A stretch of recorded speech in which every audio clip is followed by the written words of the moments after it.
Kemudian berikutnya wal juru minas sultan, lan lacut sanggeng rojo. Raja yang zalim itu termasuk golongan orang yang sangat dibenci oleh Allah Subhanahu wa taala. Banyak sekali hadis yang berkaitan dengan persoalan sultan jair, penguasa yang zalim ini. Siapa orang yang ridho terhadap raja, terhadap pemimpinnya dengan perkara yang justru Allah itu benci, maka dia keluar dari agama Allah. Ini adalah kecaman dari baginda Rasulullah untuk menunjukkan bahwasanya penguasa yang zalim itu dibenci oleh Allah. Demikian juga pendukungnya. Juga demikian orang-orang yang mendukungnya, orang yang ridho dengan kepemimpinan yang zalim seperti itu. Nah, dalam Islam itu memang diajarkan yang namanya muhasabatul hukam, yakni mengoreksi penguasa, nuturi penguasa dengan berbagai cara yang memungkinkan, mulai cara yang halus, cara yang lembut, cara yang diam-diam, sampai cara yang terang-terangan. Nah, orang-orang yang berani melakukan seperti itu, kalau dia nanggung resiko sampai mati misalkan, maka dia setara kedudukannya dengan sahabat yang disebut oleh baginda Rasulullah, yakni Sayyidus Syuhada.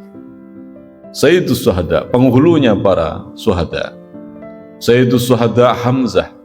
Wa rajulun qama amama imamin jair fanasahu faqatalahu bi.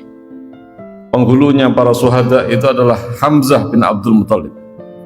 Dan orang yang berdiri di hadapan penguasa kemudian memberikan nasihat pada penguasa itu, dan dia dibunuh karena sebab dia memberikan nasihat. Kalau dia menerima resiko seperti itu, dia matinya adalah syahid, sebagaimana seorang Hamzah bin Abdul Muthalib yang mendapatkan gelar Sayyidus Syuhada. Doleme tiang sing posisinya niku adalah raja atau penguasa, resikonya jauh lebih dahsyat dibandingkan kedaliman yang dilakukan rakyat. Nenek rakyat nyolong ayam, nyolong kambing, ya paling korbannya ya yang punya kambing, punya ayam. Tapi kalau ratu, raja, penguasa, presiden, kepala negara yang nyolong, korbannya semua rakyat. Ini gambaran disampaikan oleh Al-Ghazali, nukil dalam satu riwayat. Rasulullah pernah maturin dalam kitab Ihya disebutkan, tidak akan datang kiamat hingga kemudian ada satu masa di mana pemimpinnya itu laksana singa, menteri-menterinya laksana serigala, hakimnya laksana anjing, dan rakyatnya laksana domba-domba. Coba jangan bayangkan. Lah singa itu kan raja hutan, tapi kerjaannya itu ya sudah nerekam mangsa yang bisa dimakan. Tidak peduli dia. Ini gambaran, kiasan yang disampaikan oleh baginda Rasulullah betapa jahatnya. Akhir zaman itu akan muncul penguasa-penguasa yang sifatnya, kelakuannya seperti singa. Menteri-menterinya seperti serigala, licik serigala itu. Licik banget. Mementingkan diri sendiri, berusaha memperkaya diri sendiri, tidak peduli. Hakim-hakimnya laksana anjing gila. Lah anjingnya itu tergantung siapa yang ngasih tulang. Nggak bisa membedakan mana yang benar, mana yang salah. Akhir zaman itu hakimnya tergantung siapa yang kasih daging, kasih tulang. Dia akan setia pada yang memberikan daging, memberikan tulang. Maka bisa orang salah diputus benar, orang yang benar diputus salah. Ini udah digambarkan oleh baginda Rasulullah, dan rakyatnya itu seperti kambing, gitu loh. Lah terus piye? Digedekno dimplok, digedekno diterkam. Kambing dibesarin, dipelihara, diperas. Kalau bahasanya sekarang ini, ben dijogo rakyate, makmur ekonomi ini, marang diperas, pajaknya 10%, pajaknya 20%. Banyak sekali. Kalau jenengan ke Jogja, pajaknya nggak seperti di sini. Pajak bisa sampai di atas 15%. Apa nggak susah, urip? Banyak hal. Jadi, penguasa-penguasa zalim ini orang yang dibenci oleh Allah. Dan nanti ujungnya adalah nadamah, penyesalan yang luar biasa seorang nanti di akhirat baru tahu. Tapi ya orang kalah mulianya kalau dia menjadi orang-orang yang adil. dongane diterima, firasatnya benar, pokoknya maslahat yang akan tumbuh berkembang kalau dia menjadi penguasa yang adil luar biasa. Tapi sebaliknya, kalau penguasanya adalah dari kalangan orang-orang yang jur, lacut, orang yang zalim, akibatnya masyarakat menanggung derita yang luar biasa. Maka jangan sampai kula panjenengan itu orang yang termasuk ridho nek penguasa sing zalim ya ojo ridho. Kalaupun kita ini tidak memberontak, tapi dalam hati kita tidak boleh mengiyakan, membenarkan. Tidak boleh. Tetap dalam hati kita, ya Allah itu kezaliman. Sekalipun kita ini tidak bisa apa-apa. Itu tanggung jawab setiap orang kalau melihat kezaliman, sementara dia nggak bisa ngerubah dengan lesannya, ngerubah dengan tangannya, dengan hatinya. Ya Allah itu zalim. Pun kemudian mendel mawon tur kemudian dengan rasa cemas takut, kemudian dalam hatinya ikut ridho. Piye maneh keadaan. Akhirnya dia ikut ridho, enggak boleh. Enggak boleh. Selemah-lemah iman adalah kemudian kita mengatakan dalam hati kita, ya Allah itu zalim. Cuman kami yang lemah ini tidak mampu untuk merubah. Rasulullah pernah matur, man ra'a minkum munkaran falyughayyir bi yadihi. Fa illam yastati fa bi lisanihi, fa illam yastati fa bi qalbihi. Fadzalika ad'aful iman. Sapa wong sing deleng ana kemungkaran ning ngarepe mripat, rubah dengan tangannya. Kalau nggak mampu dengan lesannya, kalau nggak mampu dengan hatinya. Duwe kanca, saya suka ini sering dengar astagfirullah, jadi cuci-cuci piring, nggak ngerti nih dan ngerasani wong.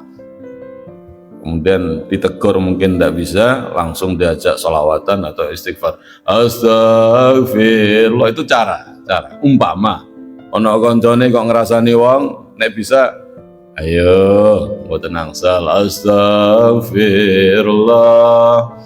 Nah, seperti itu. Mau astagfirullah juga nggak bisa karena tenggorokannya sakit, lidahnya sariawan berat, ya. Mau negur khawatir diantem karo jadi diantem sama empreng. Ya sudah, dalam hati kita ini kezaliman, saya nggak ikut-ikut, nek iso langsung tinggal tempat itu.